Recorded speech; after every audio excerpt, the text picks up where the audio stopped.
Well, this is really fun to be with you. Oh my goodness. Kudos to you for coming out on a Saturday morning. Sure. The Friday night crowd, that's a party night. This is something to do. There's probably big something to do here in this area. You don't have much action here in the Vancouver region, right? But the Saturday morning crew, you people are the real deal, right? So I check the internet before I come up here because, you got to check the internet because it's the source of all truth. And I check, weather.com, find out if it's raining or not. Duh, like I had to check weather.com. So I check it, and up pops this bear alert. Now, you probably experience this all the time. We don't get bear alerts, in Southern California. In fact, check this out. I printed it. So the Forest Service has issued a bear warning for this region. Do you actually worry about these things? This is just stunning. And they're urging everyone to protect themselves by wearing bells and carrying pepper spray. Which worried me because I thought maybe everybody's packing pepper spray in the audience,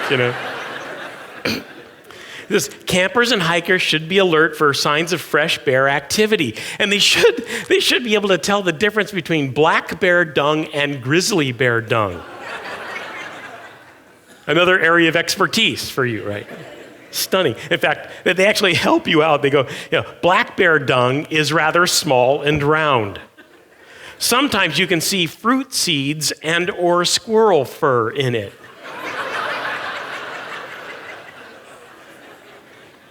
Grizzly bear dung has bells in it and smells like pepper spray.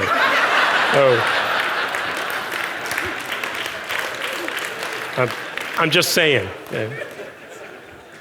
Hey, special greetings from Biola University. A lot of the teachers have at least some association with Biola University. It's Biola is a great place, but it just turns out on rare occasion, a whole group of people sort of bond together in a particular discipline, and we just got a whole bunch of Christian philosophers and Christian apologists and Christian thinkers who really believe the Bible is true and believe that Jesus really did come back from the dead and believe that it's reasonable to believe in the existence of God and so on. Who would have thought? And we're all kind of gathered in one spot. We're hoping to spread the wealth. I mean, that's the goal, not to keep it all locked into Southern California, but to bring it elsewhere. But special greetings from Biola University. I've been there about 15 years, and I want to share this with you. When I first got there, my dear colleagues were introducing me to some of the ways of the campus, and they said, look, you can log on to the internet. That was still a big thing then, and you can monitor the activity of the students, They have chats on this thing. They do various postings. And sometimes they have some really wild and creative stuff. So I monitor this thing, and here's the first thing I logged into. It was a contest for the best theory on anything. That's pretty wide open, So I'm monitoring it for a few days, and finally they decide on the grand prize winner, and here it is. This endeared me to Biola students. This student writes, in the subject of thermodynamics. All right? Now, Biola doesn't have an engineering school, so this is particularly impressive. This student wrote, when a cat is dropped, it always lands on its feet. And when toast is dropped, it always lands buttered side down. I propose that we strap giant slabs of hot buttered toast to the back of 100 tethered cats. Right? The two opposing forces will cause the cats to hover.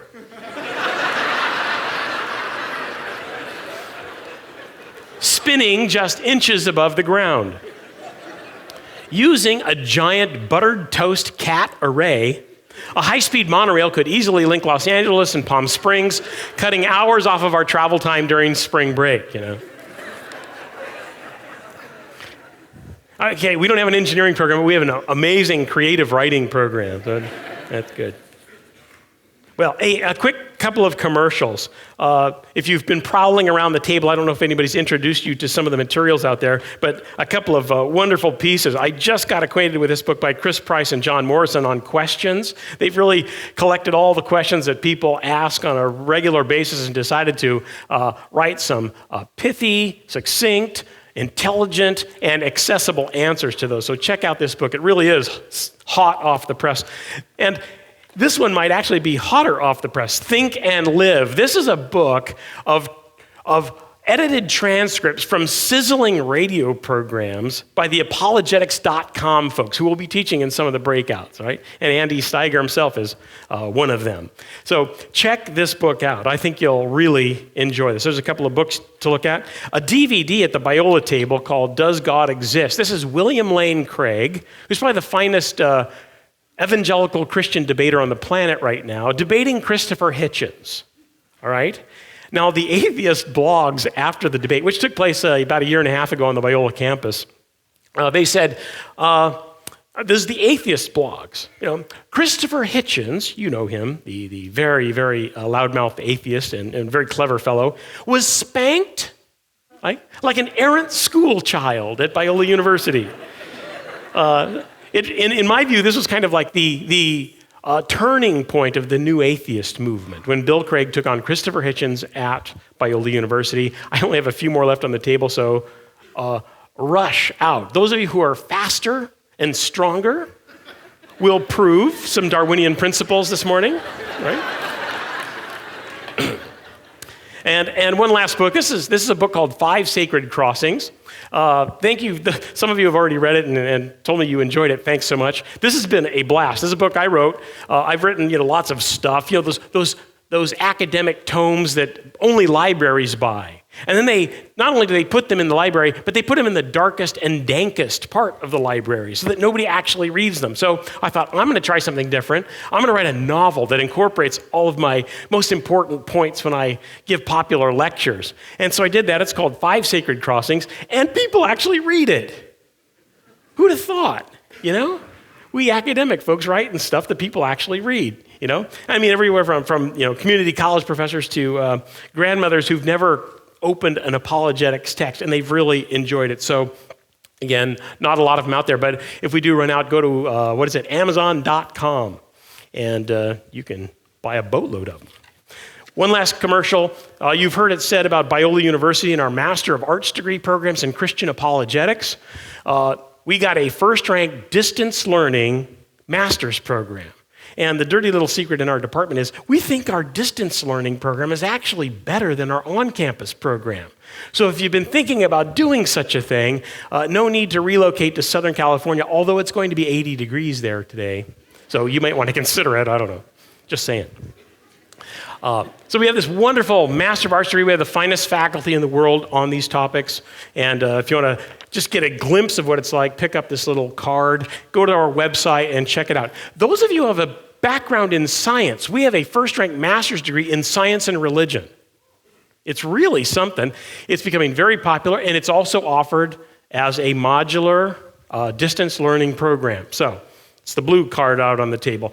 And just fill out an info card there. I'll be out there afterwards to talk to you if you want to talk about the programs or the books, you name it. All right, commercials done. Although I got to give a shout out to the Apologetics.com guys.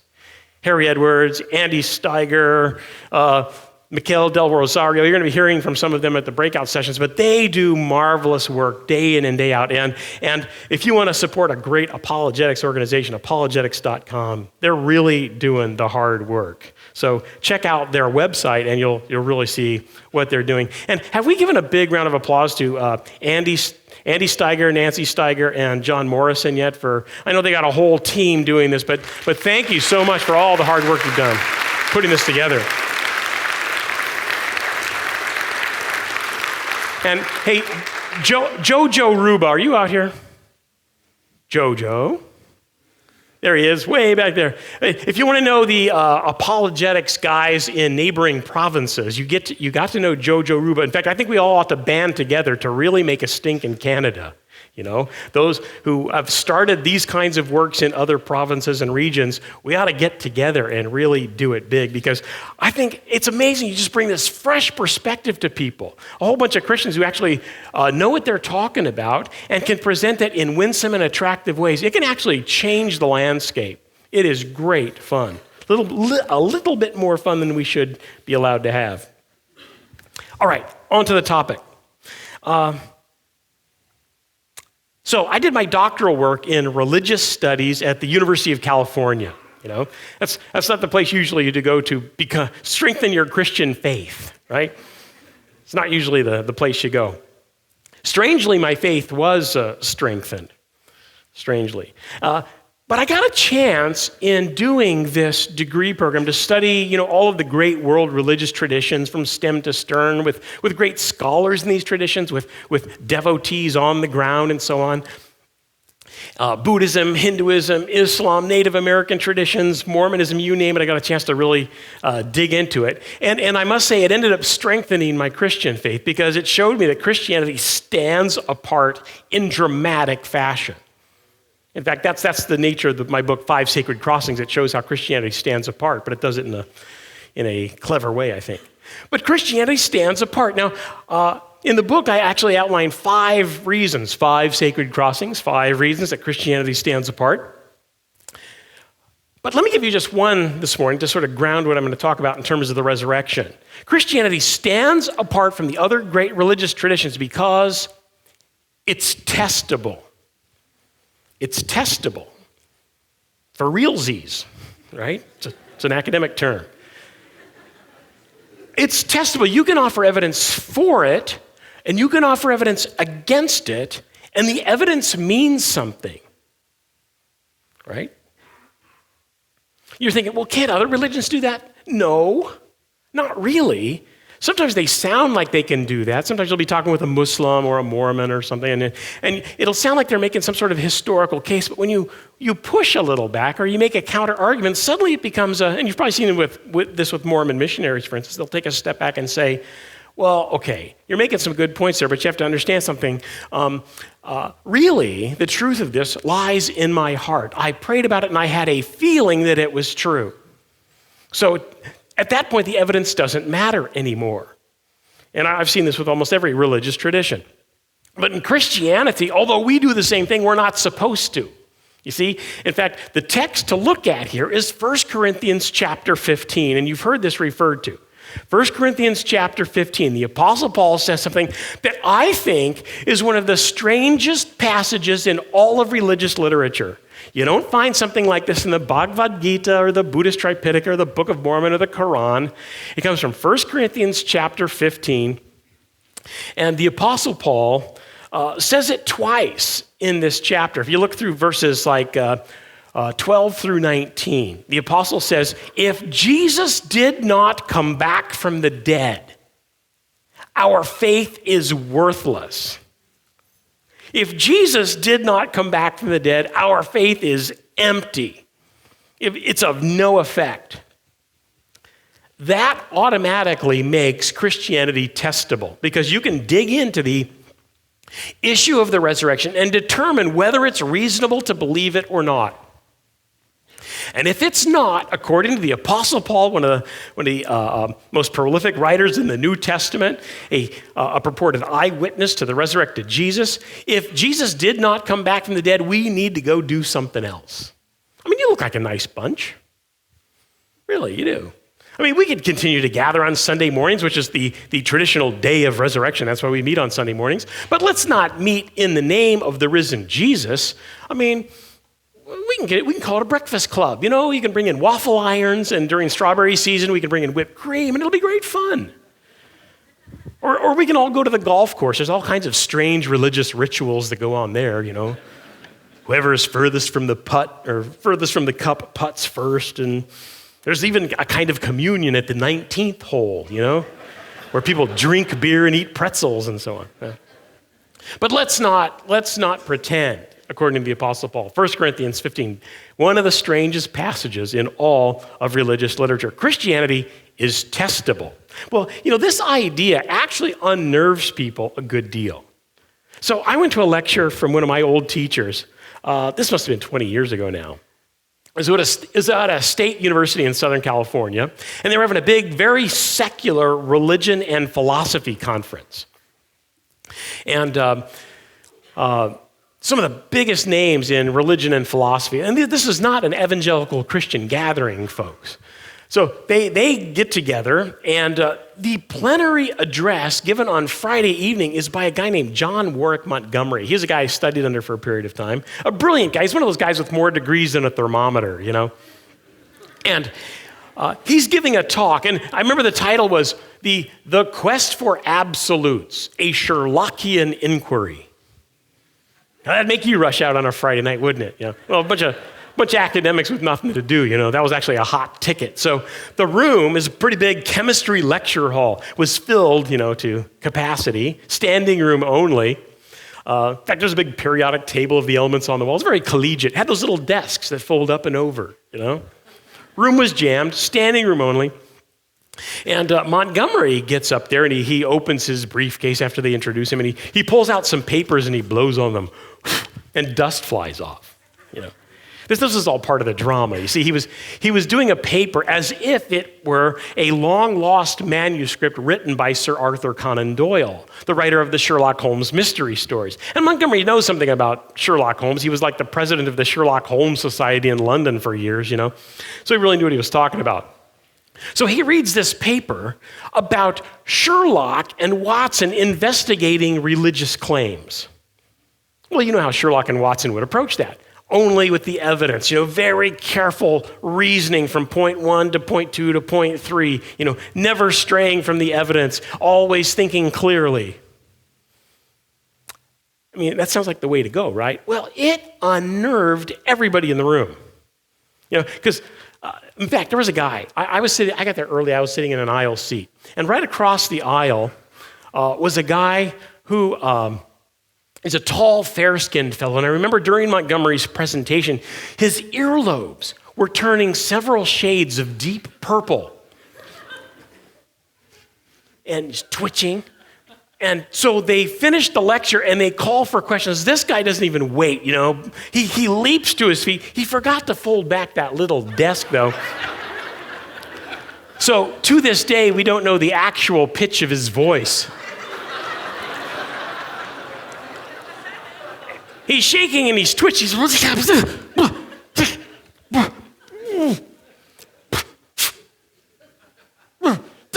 Dr. Montgomery, you do tremendous damage to religion. That was the exact sound of the room at the time. Just it was like, what's he talking about? Well, it dawned on me really quickly what he was talking about. See, Montgomery had committed the unpardonable sin of religious studies in the secular realm. He had taken religion by the collar and he had dragged it right into the spotlight of critical inquiry. He simply started asking the questions that we all want to ask, but it's just not polite in religious studies faculty meetings and so on. So he's asking the hard questions, and the only one left standing at the end was Christianity because it's testable. It actually makes claims and then backs them up. Well, you know where I'm going with this. What's the big claim? That Jesus died and came back from the dead. That's a very strange feature of Christianity. It really does set Christianity apart from the other great traditions, not because we claim somebody came back from the dead, but because the whole thing is hanging on that, right? It's like the whole of Christianity is hanging by this thread of the resurrection. And somebody's going to come along and go snip and it's going to come crashing down, right? Well, it turns out that thread is made out of some super titanium alloy, that breaks any pair of scissors that gets near it. It's really remarkable how good the evidence is, and I want to talk about that. A couple other quick comments about this, how powerful just the very idea of testability is. I gave a lecture one time at the UCLA School of Medicine. You don't get a chance to do this very often. They call my office in Biola and say, hey, we're putting together a lecture series. One of the lectures is at around noontime near Easter. So we thought it would be fun to have one of you guys from Biola come out and give a lecture on, like the resurrection of Jesus. We thought that would be a hoot, So I said, I'm the guy for the job. So I remember driving out to UCLA thinking, this is good, because if dead people can come back to life, young medical students need to know something about that. So I get there, and they set me up in a lecture hall, and it's an anatomy lecture hall. You ever seen one of those that go straight up in the sky, You people there would be moved way in, and I'd be looking up at you. You're looking down at the slab from which I am lecturing, That is the place where they dissect stuff, Who knows what they were dissecting moments before. And so I knew this was a medical school crowd, some of the best and the brightest. And so I was going to use a lot of jokes or rhetorical flourish. And my outline for the talk was simply this. I provided evidence for this, that Jesus was alive at point A, he was dead at point B, and alive again at point C. They were stunned. I was stunned that they were stunned. This is a lunchtime lecture series. I could actually see what kind of sandwich they were eating because their mouths were hanging open. You're like, I really was. I was puzzled why they were so stunned. We only had a couple of minutes for Q&A, and then a whole gaggle of them rushed forward, and I really got a sense for why they were stunned, because they didn't expect this at all. I made it sound very different than they expected. In fact, one guy, I think he really kind of spoke for the group. He's like, hey, here's the deal. This is really wild stuff. He goes, I grew up in a Baptist home. I memorized Bible verses. I won Awana badges and all this kind of stuff. He goes, but you're making it sound different. You're making it sound like it's true. He probably wasn't a philosophy major as an undergraduate, but he's struggling with the ideas. You're making it sound like I can know it to be true in the same way that I can know facts of science and history and facts at crime scene investigations and in courts of law. In other words, I can sink my knowledge teeth into this. This isn't just something that's reserved for some ethereal faith situation. It doesn't require any blind leaping. You're simply laying it out there, and we can embrace it or not based on the evidence. I go, you nailed it. That's the thing I'm getting at. One last story. I went to Christmas dinner at my. Do you have one of those families where there have been so many marriages and rearrangements that you can't really identify the person you're sitting next to at Christmas dinner? I'm at a relative's house. This relative's name is Alan. Alan is a retired guy. He plays golf and he watches television. He's really good at both of them. But he's an armchair agnostic, right? And so I'm walking into his home, and he knows I'm the religious guy in the family, and so he sees me coming, and he grabs the remote. Like I said, he's really good at this. Like it's like a six shooter. It's like do do do do do. As I'm walking towards the TV room where he is ensconced on the couch, he's flipping channels fast, because the moment I enter the room, he always lands on some sort of religious programming where there is gigantic hair. There are blazing white Nehru jackets. There are people falling and frothing, and it's just craziness, He looks for that, lands on it, and then I walk into the room and he goes, "Hey, here's your people,"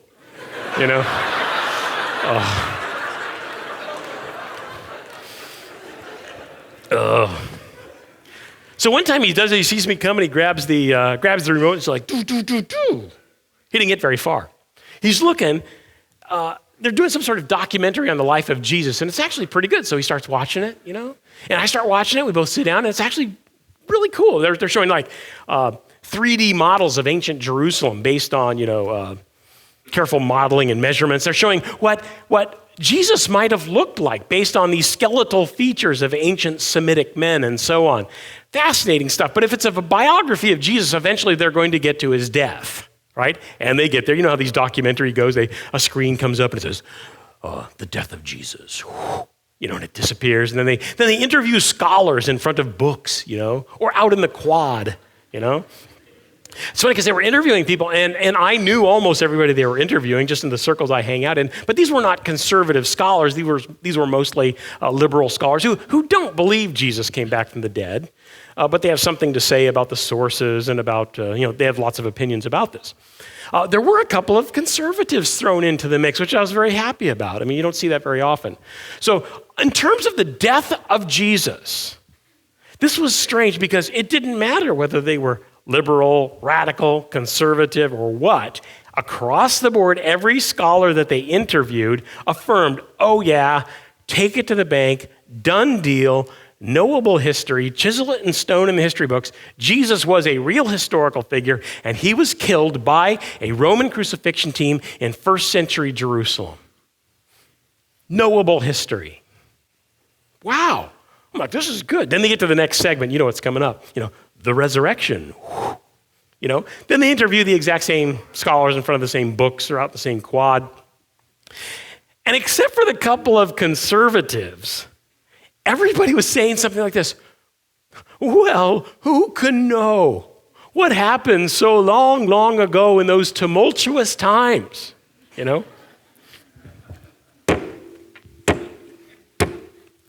That's the sound of my head hitting the coffee table. Unbelievable. I'm shouting at the television. Suddenly I'm the one falling and frothing, And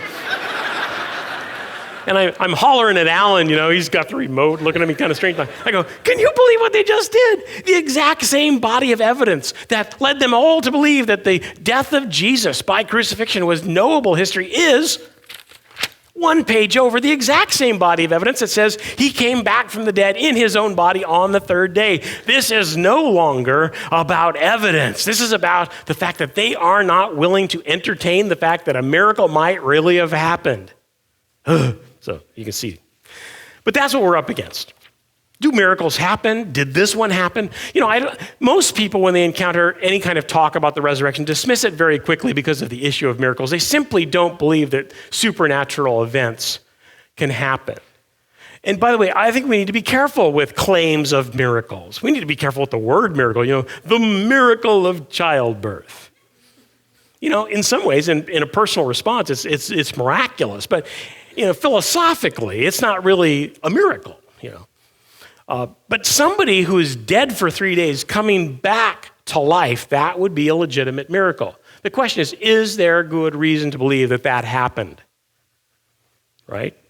In other words, it's funny that sometimes we as Bible-believing Christians are sometimes called narrow-minded, but I've discovered something. It's actually the other side that's too narrow. They're very narrow in terms of the scope of things that they will entertain, even on an academic level. In other words, if there's good evidence to believe that somebody came back from the dead, we, whose worldview does not exclude such things, are willing to entertain it. We ought not to embrace them too fast, but we're willing to entertain it. But those on the other side of the aisle, the more radical and skeptical and naturalistic, they simply rule it out from the get-go. So it doesn't matter how much evidence you can provide. Well, I do want to talk about the evidence. Some of you are going, I hope he gets to the evidence because, man, I got some guy, my uncle the physicist, who I've got to really give him the goods. Let's go through this. Now, I hope a lot of you have the handout. Everybody have a handout? Hold it up so those who don't can be jealous. Good. If you need one, I can have somebody come in and pass them around if you'd like. All right. Volunteers, if you have some handouts left over, could you bring some in and hand them out? They're gone? I understand. Okay, this means you're going to be very kind to your neighbor, okay, and share. They'll have a copy they can reproduce later, I'm sure. If not, I'll make sure you get one. But this is just to help organize the material, and it's actually a small handout. But let's go through this. How would I give evidence for the resurrection? What would I do? Well, there's the old style method. Some of us who grew up, and became Christians like in the late 70s and so on, maybe remember the stylings of Josh McDowell, where you basically make the case for the reliability of the New Testament, and then you study those documents carefully to find out what they say about the death and this purported resurrection of Jesus. And so you make your case entirely from the New Testament. And by the way, that is totally legitimate. If you can demonstrate that the New Testament documents are reliable eyewitness sources, then you're well on your way to showing that Jesus came back from the dead. Totally sound method. But it may not be the one that actually persuades your opponent, especially on a secular university campus. Why? Because they don't think the New Testament documents are reliable in any stretch. Even if you make a case for it, they're unlikely to believe it, right? So it's a lot more heavy lifting. Well, what if we took a different approach, right? You can certainly use the old Josh McDowell method. There's no problem with that. You're within your rights to do that. But what if we took a different approach so that we can make a bigger nuisance of ourselves on secular university campuses? What if we did this? What if we read all of the material written by our harshest critics? People who don't believe in Jesus the way we do, people who don't believe that the Bible is the inerrant word of God, people who are pretty skeptical and naturalistic and not likely to believe this at all, in fact, who don't believe this and have taken public stands in not believing this. What if we went to their material and started to read what they think really happened? Well, what's fascinating is you actually get a body of data from these folks. So you read through the radicals, the critics, so on, who don't believe like we do, and you can catalog their basic lists of common beliefs. And these are fairly uniform. Now, I've given you a list of these. They're called the 12 known historical facts concerning the resurrection events. And we ought to be able to consider these solid history.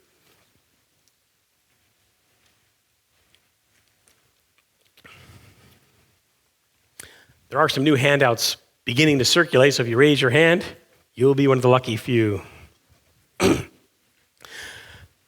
So 12 known historical facts concerning the resurrection events. These are facts that you can take to the bank. Why? Because both conservatives and radicals and liberals and critics believe these to be true. All right? If nothing else, there's not many things that qualify for real solid knowledge that everybody buys into, but these facts would, because anybody who's really studied this and has credentials and has done hard work, whether they're conservatives or liberals, believes in these 12 known historical facts. I'm going to walk through these quickly, and then we're going to see where we go next as good scientific thinkers. So, point number 1, Jesus died by crucifixion. Knowable historical fact. Jesus was a real historical figure, and he was killed by crucifixion. Notice it says he died by crucifixion. He didn't almost die by crucifixion. He died. Why do modern critical scholars believe that Jesus really did die? Because, you know what? We know something more about crucifixion these days. Right? In fact, they've actually studied this in laboratories with graduate students. They bring in the graduate student, if he's done poorly on his comprehensive exams, and they nail him to a cross. No, they don't actually use the nails, but they do tie these grad students to cross beams, right? And let their feet dangle and give them little pegs to stand on and give them various postures and positions. And they discovered something. It is very distressing, right? If you're hanging on a cross, and the distressing part is you can't breathe. Why? Because your arms are up and you're hanging by the weight of your body, and in order to get a decent breath, you've got to lift up. Now, if you've been crucified, you've been nailed to a cross, you're pushing up on nails and pulling up on nails in your hands and in your feet. And that's excruciating. That's where we get the term excruciating, in fact. It's very, very painful. So, if you have to push up to get a decent breath, if you're just hanging there, guess what? You're dead.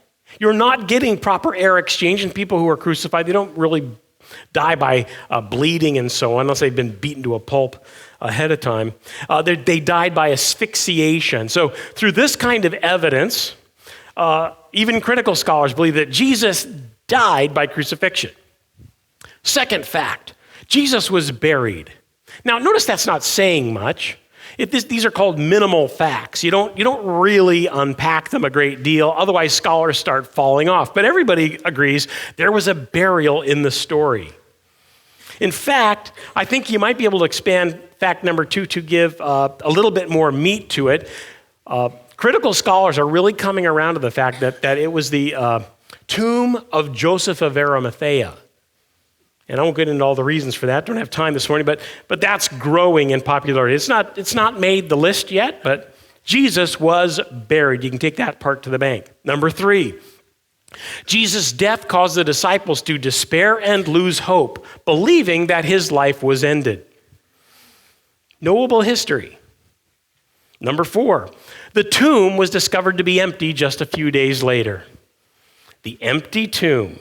Right? The empty tomb doesn't prove a resurrection, but it proves there's an empty tomb, right? And it has to be explained. Somehow you've got an empty tomb in the story, and the empty tomb shows up in every source that even the critical scholars embrace as authentic. So you got to deal with the empty tomb. It's knowable history. Even our harshest critics believe that there was an empty tomb in the story.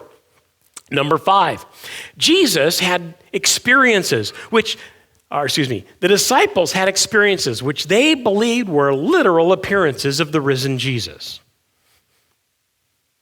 Wow. And that has to be explained. Number 6, you might want to put a star by number 6. This is quite a fact. In fact, I'm not sure you need the rest of them if you've got number 6. That's how powerful it is. Number 6, the disciples were transformed from doubters who were afraid to identify themselves with Jesus to bold proclaimers of his death and resurrection. Knowable history. Even the critics believe this transformation took place, and that transformation, therefore, has to be explained. Very powerful.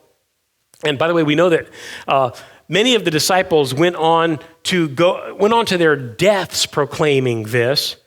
We don't have solid evidence for all of the disciples, but we have pretty good evidence that Peter, Paul, and James certainly went to their death proclaiming these beliefs. So that adds a little bit of wonder to the whole thing. Number 7, this message, that is the resurrection message, was the center of preaching in the early church. One might ask, how did it become the center of preaching? That is the resurrection message if it didn't really happen, How did it become so central and powerful in terms of the message?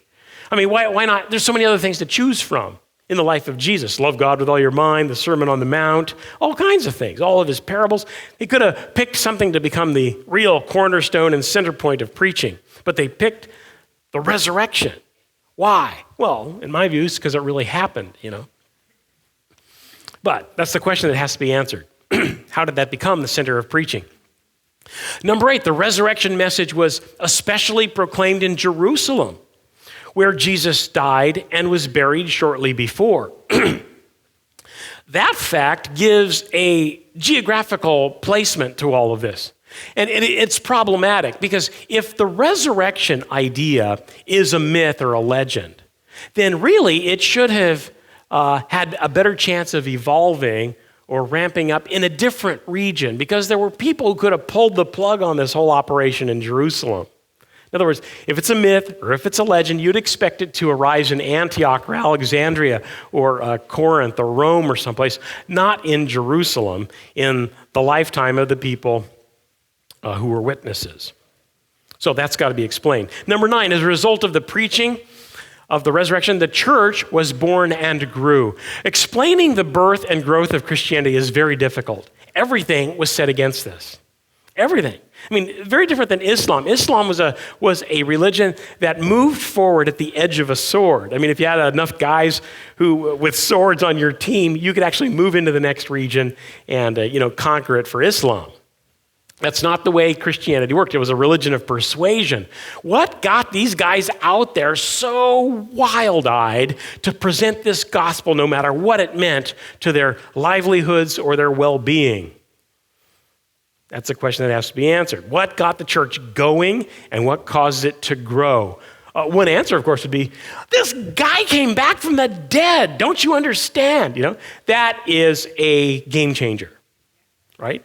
That can motivate a group of people, and that has to be dealt with. Number 10, this might be nearly as strong as number 6. Sunday became the primary day of worship. Why is that an important fact? Because it started with Jewish people, and Jewish people worship when? Sundown Friday to sundown Saturday, right?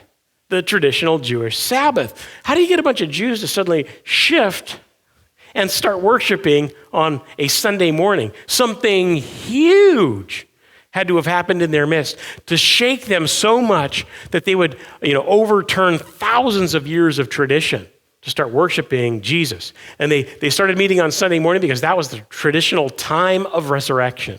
So that has to be dealt with. Number 11, James, who had been a skeptic, was converted to the faith when he also believed he saw the resurrected Jesus. And number 12, a few years later, Paul was also converted by an experience which he likewise believed to be an appearance of the risen Jesus. So there are 12 known historical facts. You can take those to the bank. Even our harshest critics agree with these. By the way, the architect of this kind of methodology is my good friend Gary Habermas. He teaches in our Apologetics program. He does our course on the resurrection in our distance learning program. So think about that. I mean, this is a dynamite technique. I've seen him use it on secular campuses. I've used it on secular campuses, and it really does get a fresh hearing for this material. Well, here's the deal, and this is what galls me sometimes when people think that I am really all about blind leaping. That's what religion is. That's what you're about, Hazen. You're one of those religion guys who simply at one time was either dropped on his head or you decided to close your eyes and leap blindly into the religious abyss. There's no knowledge there. There's no science there. There's nothing, except blind faith. Well, this is what drives me nuts. This is the center point of my faith, this resurrection of Jesus. And I've got these 12 known facts, and now I'm going to be eminently scientific because I'm going to try to find a theory that fits these facts. Don't forget, these are facts that even our harshest critics agree to. So if I can find a theory that captures these, I'm being very scientific in my approach, am I not? I think so. Well, let's try on a few. There's a finite number of theories that have come down through history, and we'll try a couple of these out. Now, if you turn your hand out over, you have a chart that looks something like this. This organizes it. I stole the basic format from a Josh McDowell book, but if you find any errors, they're mine. There are occupied tomb theories and there are empty tomb theories. And empty tomb theories can be broken down into natural and supernatural theories. And what I've done is I've listed a bunch of names of theories. I'm not going to go over all of these. Some of these are noteworthy. Some of these are not noteworthy. But here's the fun part. At the bottom, I've given you some numbers.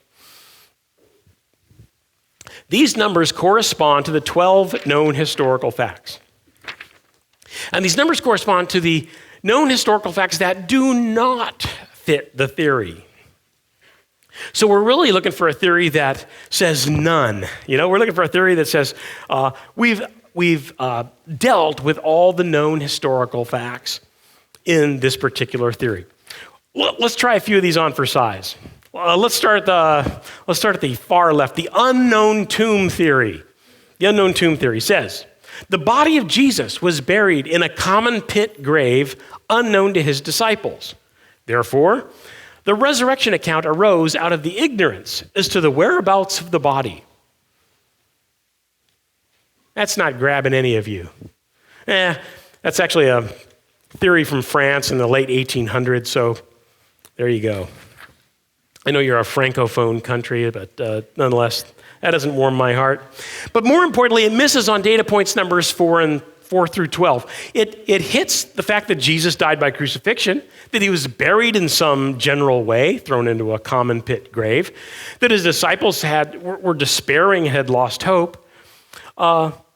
But it misses on the rest of them. For instance, it misses on the idea that the tomb was discovered to be empty just a few days later. If Jesus is thrown into a common pit grave, then the tomb doesn't even play a role in this story, and the tomb has to play a role in the story, even according to our modern critics. So that's not a very good theory. The wrong tomb theory, you can see from the numbers that it's one data point better than the unknown tomb theory. For instance, the wrong tomb theory says this: the women came to the wrong tomb, for there were many similar tombs in Jerusalem.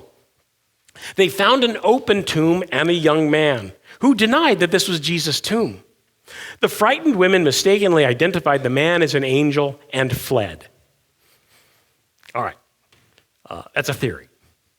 Now, by the way, we all know this is kind of cockamamie right at the get-go, don't we? Because women went to the tomb. Women wouldn't have gone to the wrong tomb. Why? Because women ask for directions. Yeah. I mean, this actually bore in upon me when I started to think about Peter. I could totally imagine Peter going, like, dude, I totally know where it is,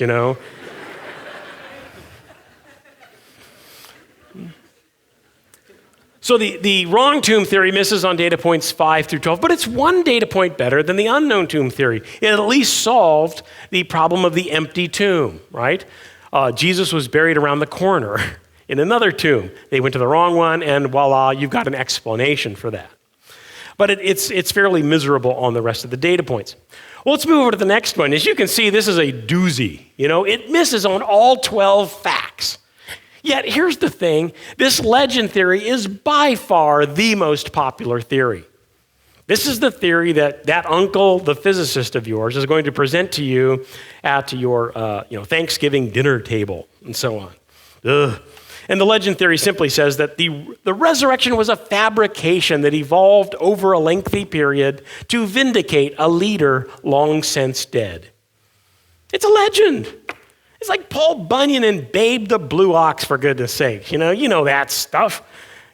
We've seen this all through history. I'm sure there probably was a guy named Jesus, and he was a lovely man, and he had followers, and they were weeping, and they started telling stories about him, and the stories grew, and after a couple of generations, you got this Jesus who was a pretty nice guy, and maybe could actually make people feel better through his interesting stories.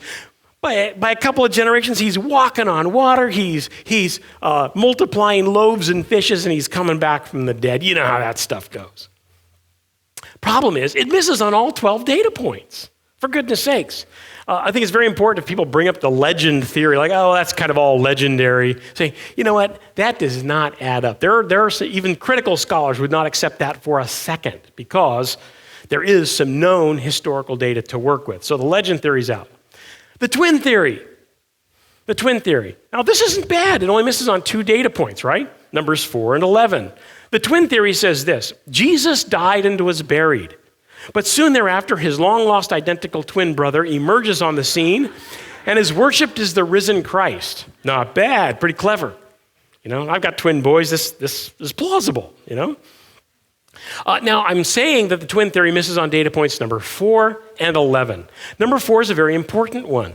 The tomb was discovered to be empty just a few days later, right? So Jesus A is crucified and put in a tomb.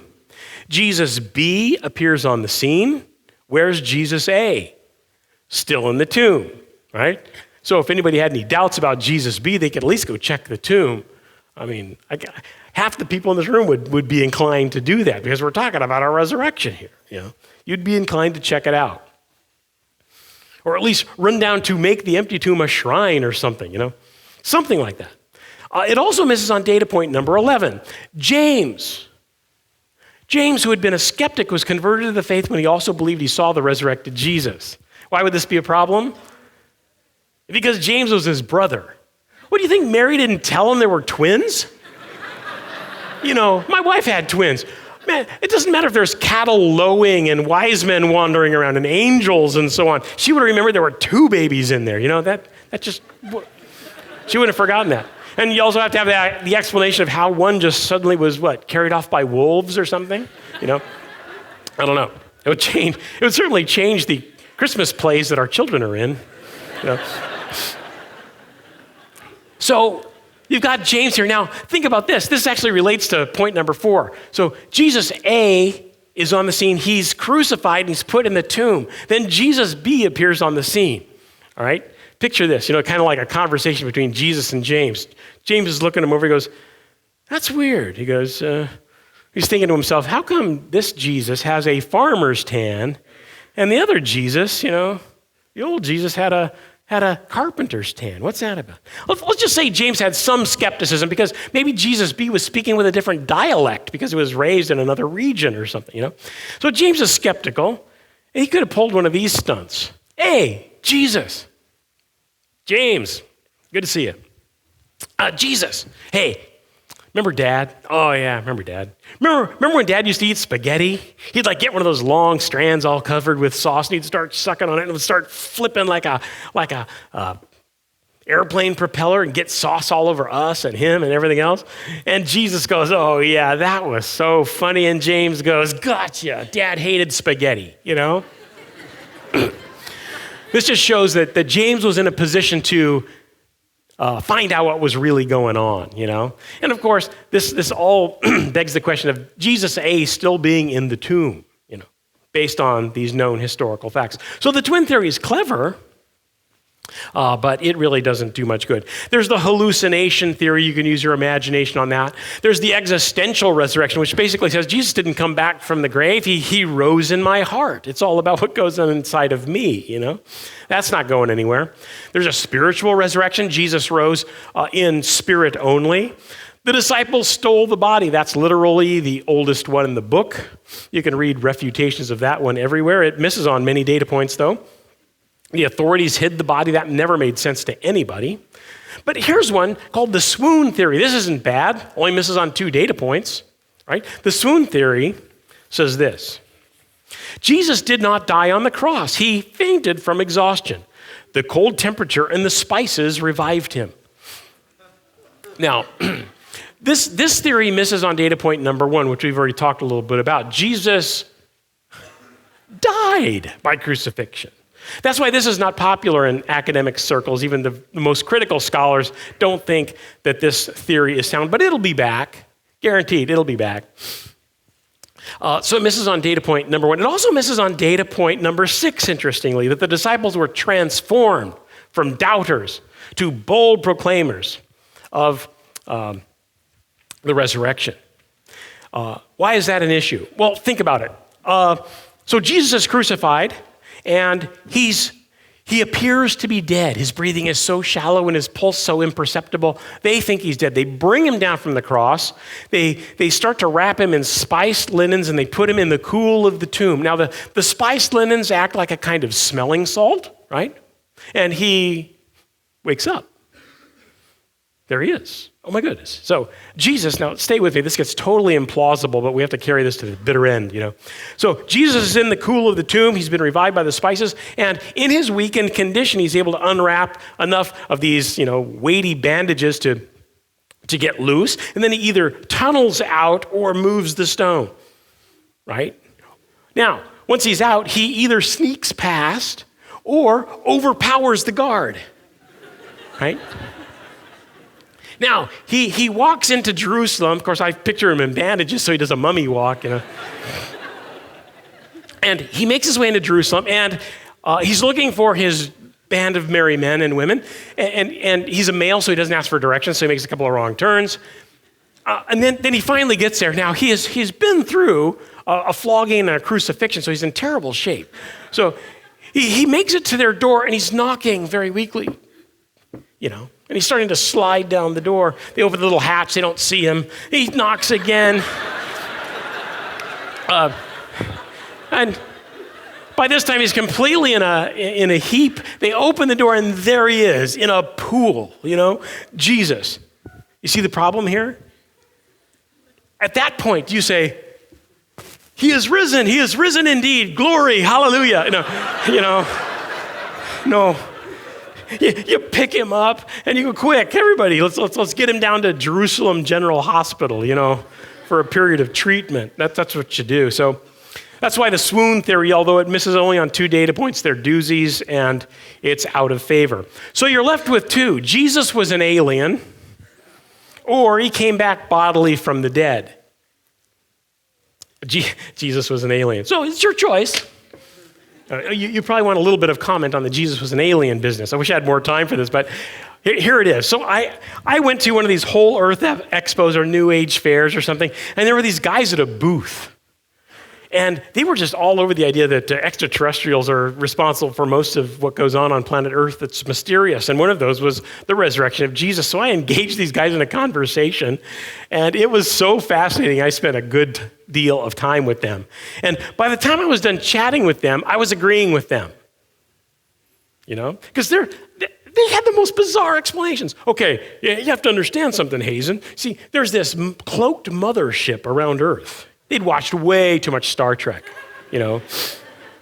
And wouldn't you think that they have the ability to beam in and beam out? Let's say Jesus is about to be crucified and they beam in some, like a character like Data from Star Trek, The Next Generation, and he's clothed exactly like Jesus. They can even sprinkle Jesus' DNA if they wanted to on him, And just before they pound the nails in, they beam in this guy, and it's him getting crucified. Of course, he could handle that, He's an android.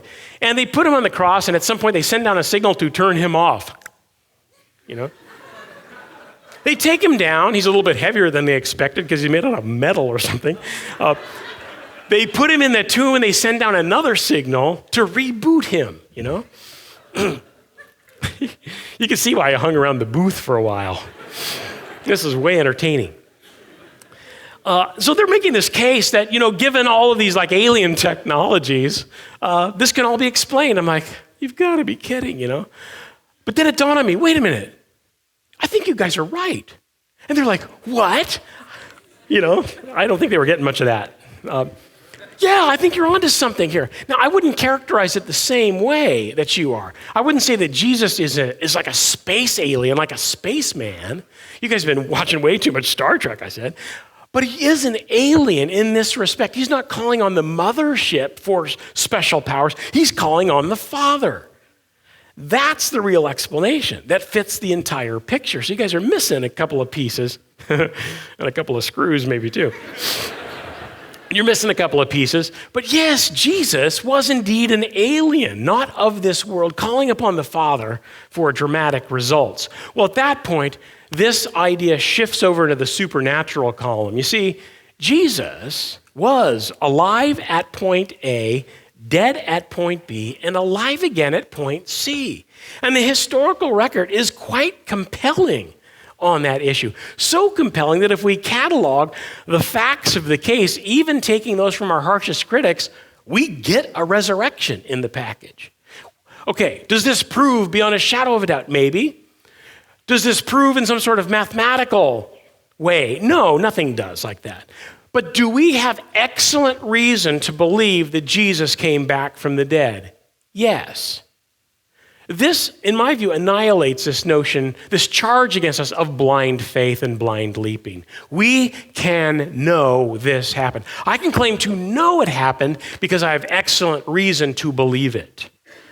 Right? This is not about blind leaping. This is not just about something going on inside of me, some wish fulfillment or some illusion or intuition. This is the real deal. In a room this size, it strikes me that some people are facing death. Some people have loved ones who are facing death. This is the great message of hope. Jesus really did conquer death, and we can know it.